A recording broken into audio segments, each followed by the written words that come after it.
by corporate profiteering. But let me just say, I don't want you to take it from me. I want you to take it from a large number, 126 economists, including 7 Nobel Prize winners and 3 former chairs of the Council of Economic Advisors. In a letter urging passage of this bill, I want you to hear this, my Republican friends, because clearly it is imperative that every family across the state has access to nutritious foods. And through the extension of emergency SNAP benefits, we are ensuring Texans have the resources they need to stay healthy. And with the approval of the USDA, the state extended the maximum allowable amount of SNAP benefits to recipients based on family size and all SNAP households to a minimum of $95 in emergency allotments. This additional emergency allotment should appear in recipients' accounts by August 31st. The emergency August allotments are in addition to the more than $7.6 billion of benefits previously provided to Texans in April 2020. In addition, the USDA's Thrifty Food Plan, which was first issued in August, but went into effect in 2022. The plan increased SNAP average benefits per person per day from approximately $1.20 to $5.45. Congress put many additional supports into place in the early days of the time, now some of which have expired. However, one known as emergency allotments, which were approved as part of the Family First Crisis Response Act, can be reinstated at each state's individual direction. In order to extend these benefits, there must be a national public health emergency, and the state must have made a state-level emergency declaration in place. New York households enrolled in SNAP programs can also expect to receive the maximum allowable level of food benefits through October. Following New York State's emergency declaration expiring in June, the state secured federal funding to continue issuing the maximum allotment to SNAP recipients until the federal regulation expires. It is currently expected to extend until October 2022. SNAP benefits have been crucial for many New Yorkers' livelihoods, and 14% of the states last year. As many as of May 2022, close to 1.6 million households throughout the United States have been enrolled in the program. About 260,000 people applied for unemployment benefits at the end of July, keeping jobless claims near a 9-month high and signaling a softening in the U.S. labor market as the economy slows. Initial jobless claims increased by 6,000 from 254,000 in the prior week. New filings have also been slow, as 166,000 in late March, the second fewest on record, before even moving higher over the next several months. There is finally a new update for all Social Security, Ssdi, and VA beneficiaries. Many of you guys are wondering whether you'll be able to receive the $200 benefit raise this year. They're talking about the incredible costs of their inputs this year. That's what they're talking about. They're not coming to me about climate change. They're coming to me about the cost it is for them to do business and the inflation they're facing. Last year, my Democratic colleagues slingshotted us into a record inflation with trillions in reckless spending. And now they have the audacity to use that very crisis to justify doing it again. They call this bill the Inflation Reduction Act.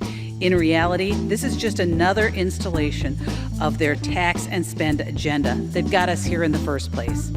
This time, they are spending $80 billion in funding to send 87,000 new IRS agents to shake loose change from Americans to pay for their spending spree.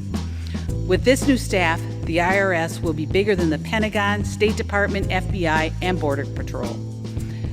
This new IRS army will increase audits on individuals by more than 1.2 million, nearly half of which will be on Americans making $75,000 per year or less. You don't have to take my word for it.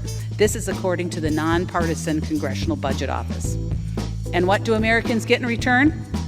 $3 billion in grants to promote climate justice, $7.5 billion for wealthy families to purchase their next Tesla, $1.3 billion for those same families to boost the sale value of their old Tesla, and $1 billion for electric garbage trucks.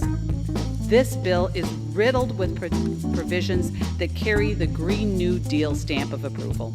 This bill is not designed to help the country. Down the cost of medication for millions of Americans.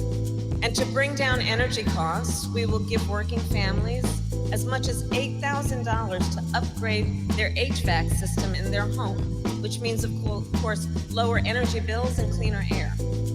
And we will also make new and used electric vehicles thousands of dollars cheaper so that more people can afford to plug in a hybrid or electric car. And that, of course, means paying less or even nothing in terms of gas.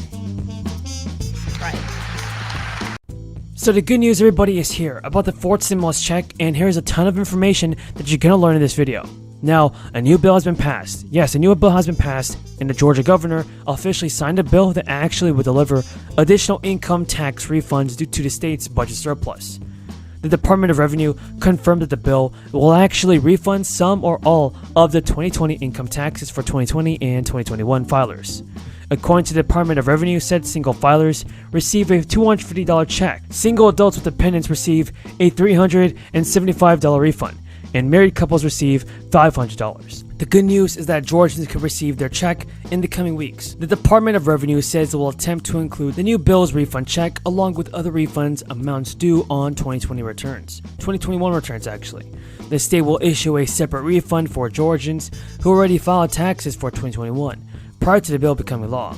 And Georgians who filed taxes in 2020 and 2021 by the deadline will receive some along with the regular state refund. It is important to note that the additional action is not necessary for people who already filed their income taxes. The Department of Revenue will actually send the refund to your designated bank account or check. Now here's some more breaking news from the Biden administration.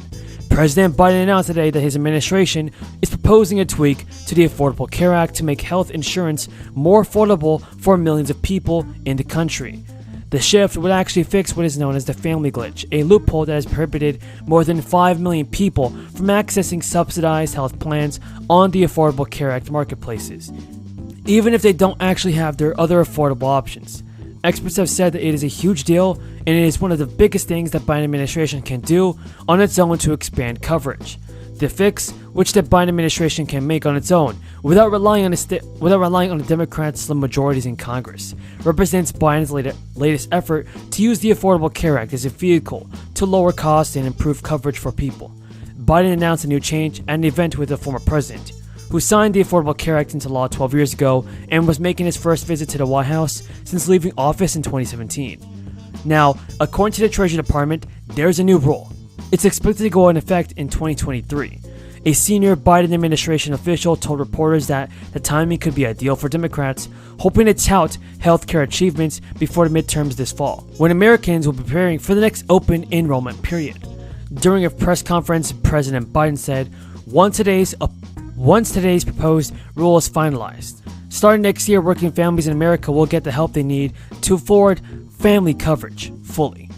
Biden and Obama prompted the Affordable Care Act, everybody, and it has helped many people gain insurance coverage over the years, as well as the steps that Biden administration has taken to strengthen the law.